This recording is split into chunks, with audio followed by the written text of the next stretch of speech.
105 लोकांना बलिदान द्यावं लागलं तेव्हा हा महाराष्ट्र निर्माण झालेला आहे आणि याच्यामध्ये मराठवाड्यानं बलिदान दिलेलं आहे. इथल्या लोकांनी त्याग केलेला आहे. पण आपल्याला आज दिसतं की महाराष्ट्राचा समांतर विकास झालेला नाहीये. खरं म्हणजे मुंबई, पुणे, नाशिक, ठाणे म्हणजे महाराष्ट्र नाही. तर महाराष्ट्रामध्ये मराठवाडा आहे, महाराष्ट्रात विदर्भ आहे, महाराष्ट्रात खानदेश आहे. महाराष्ट्र एक मोठं राज्य आहे, पण महाराष्ट्रात समांतर विकास आपल्याला दिसत नाही. तर समांतर विकास होण्यासाठी आपल्याला जन आंदोलन त्या ठिकाणी उभारावं लागणार आहे. संयुक्त महाराष्ट्र झाला म्हणजे प्रश्न संपले असं नाही.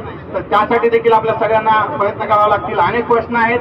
रस्ते, पाणी, वीज, आरोग्य, शिक्षण, रोजगार, मैदाने, ग्रंथालय, बाजारपेठा या संदर्भात अनेक प्रश्न आहेत. त्यांना घेऊन आपल्याला लढावं लागणार आहे. तेव्हाच कुठे सामान्य लोकांना, कामगारांना, शेतकरी, कष्टकरी कामगार आपण ज्यांना म्हणतो यांच्या हाती काहीतरी मिळणार आहे, त्यांना खऱ्या अर्थानं न्याय मिळणार आहे. आपल्या संविधानाचा उद्देश आहे की या देशामध्ये सामाजिक, आर्थिक कसा न्याय प्रस्थापित झाला पाहिजे करण्यासाठी आपल्या सगळ्यांना मिळून एक दिलानं काम करावं लागेल.